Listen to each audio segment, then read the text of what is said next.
talking some Giants here. And the Giants sweep the Dodgers. They scored 29 runs over the 3-game set. Shut them out 15-0 Saturday. Worst home loss for the Dodgers since they were in Brooklyn. That's crazy. I mean, it's just insane. That's crazy. Swept them for the first time since 2012. And Luis Matos has come up so far 4 hits and 12 at-bats. He looks the part, though. He scored 7 runs already with the Giants. He's crossed the plate 7 times already in just 4 games. That is unbelievable. 17 plate appearances. I can't wait till he starts running a base pass. Can't wait till he starts stealing bases. But you could bat this guy 2nd, 5th, 6th. Yeah, he's plug and play. He's plug and play. He can drive in runs. Yeah. He can set the table He's for 21. you. But, you can't move Lamont Wade Jr. out the leadoff spot because late night Lamont is back, baby. Yeah, he is. We don't give him enough love. No. Late night Lamont had a lost year in 2022. We thought maybe 2021 was a fluke. Maybe. He's playing with the chip on the shoulder right now. You know, if I were to do a cross-sport analogy, you know what he reminds me of? He reminds me so much of whether it's Kevon Looney, whether it's Jimmy Ward, somebody that, showed a little, and then we were like, and then maybe some injuries or confidence completely shaken or switching positions or whatever, and now come back, and I'm like, I can't envision what they're going to do without this guy for the foreseeable future. This guy's got me all the way back in. I mean, this guy is playing well. Look at what he's doing. Look at what his on-base percentage is unbelievable. The on-base is on, but in May, he bats .292. In June, he's batting .306 so far through 13 games. All right? And now the power number's a little down. He's got 9 home runs on the season, but I don't care about that. He's been a great leadoff. The table. Yeah. He's setting the table, getting walks. The on-base percentage, as you mentioned, look, it's been high all season long. .430 in April, March, .393 in May, .393 in May, .436 in June. Jesus. I mean, he's setting the table. The OPS is damn near at 1,000 in the month of June. So, look, I know there's a conversation about Farhan Zaidi. My boy Aaron, DJ Aaron, he's a Dodger fan. I texted him over the weekend. I said, boy, you've been really quiet. Really quiet. You're usually in the YouTube chat. You're usually on Twitch. You are quiet. Oh, Bate, you're going to owe Farhan an apology. Well, not quite yet. Not quite yet. Farhan has a big deadline coming up for himself. Because the offseason moves that he did make, the signings, has not really panned out all that well. That's where I'm like, I'm not here to run him out of town at this moment, but at the same time, I'm not here to give him a 5-year extension. No, not yet. I mean, we have to. We're somewhere in between. Wouldn't you agree? Yeah, absolutely. But the guy who deserves credit, because this happened in 2021 and it really pissed me off. What? We just bypassed manager in the clubhouse, Gabe Kapler. We bypass him. We say, it's all Farhan.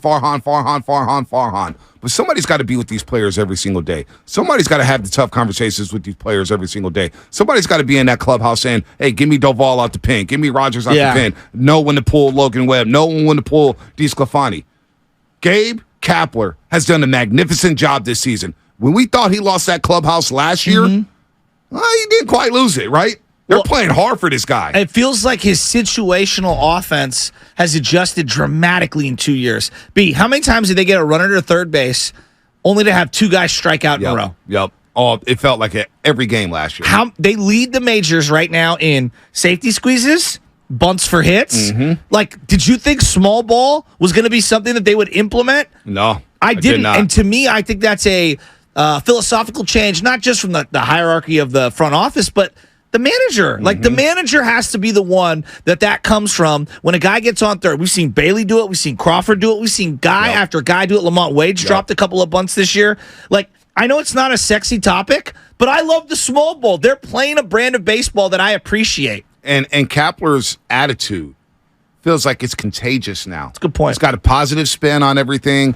You see the positivity in that dugout next to Kai Correa, next to, what's our guy, Andrew Bailey, the former pitcher for the Oakland A's, who's been the pitching coach for the Giants for the past few years. Great shoes. He does have good drip. But Kapler, I think, deserves a lot of credit here, despite all the injuries. It's not like the Giants have been healthy this year. No. Guys have been in and out of this lineup, whether it's Slater, whether it's Yaz, Haniger, whether it's Conforto, whether he got nothing out of Haniger. Absolutely nothing. You lost Tyro Estrada for a couple weeks. Yeah. Don't forget about that. Yeah, that was the worst Davis, streak of the year in terms of losing. J.D. Davis has been banged up. Bart's been up and down. And yet he's managed his team to just stay the course and play hard. It's been a next man up mentality for this baseball team. Now, how long can you do that? I don't know. You're going to have to get healthy at some point because it's tough to survive these summer months without your full roster. But for now, You're weathering the storm, and they're going to have to weather it again for the next 2 weeks with some of these guys out of the lineup, including Alex Cobb. I wouldn't rule out a Joey Bart trade to get you something for now. An arm. It feels like that. You Like need a he shot feels in like arm. the odd man out. Like I'm looking at Blake Sable right now, and Blake Sable's productive. Yes. He's not great defensively. I think Bart's better defensively, but to me, Bart is just blocked. He's blocked in your organization. And I was actually maybe 3 weeks ago, I'm saying, nah, just hang on to him. Let's see. And now I'm kind of like, they need an arm so bad. I think I'm willing to sacrifice getting rid of Joey Bart. Remember the conversation we were having last week? Have we seen Joey Bart for the last time in San Francisco? I know, and I thought it was premature, and I think now you might be onto something. I just don't see what, like, Sable shows speed on the base fats too, and he's got power. He had a really nice hit to the left center yesterday. I really power. like him. No, Sable's He's been a backup. another one. He's a Rule 5 acquisition by Farhan. Yeah. You brought him in, you put him in left field, and then you taught him catching, and he's been much better than anticipated. No doubt. And I see a lot of texts here on the Comcast Business text line. Boy, the Giants dodged bullets not re-signing Bumgarner, Chris Bryant, Great point. Carlos Rodon. The Carlos Correa move actually has worked out in favor of the Giants because now you get to see Casey Schmidt. Yeah. That would have blocked Casey Schmidt at shortstop. Not signing Aaron Judge, he's still. Look, that's a big miss. Who knows what would have happened at third base, because maybe you move Crawford to third base, and then maybe you don't see J.D. Davis emerge. Or you don't see Lamont Wade Jr. at first base, and he's got to play the outfield. So everything really works good itself point. out. And the fact is, you didn't have to commit that money to those guys. Yeah. And now you got these contracts where Haneker has a player option after 2 years. Conforto has a player option after a year. I want Conforto back. I told you, I don't want trade this Conforto guy. back. I like Conforto. When people are saying flip this guy for I value don't because think he's playing. Yeah, I don't think I'm doing that now. This guy's playing hard, man. Yeah. He's a good hitter. And I like him much better in left field and Yaz in right, because that gives you elite defense when you have Matos in center. Like, I really love their defense right now, their makeup. No doubt.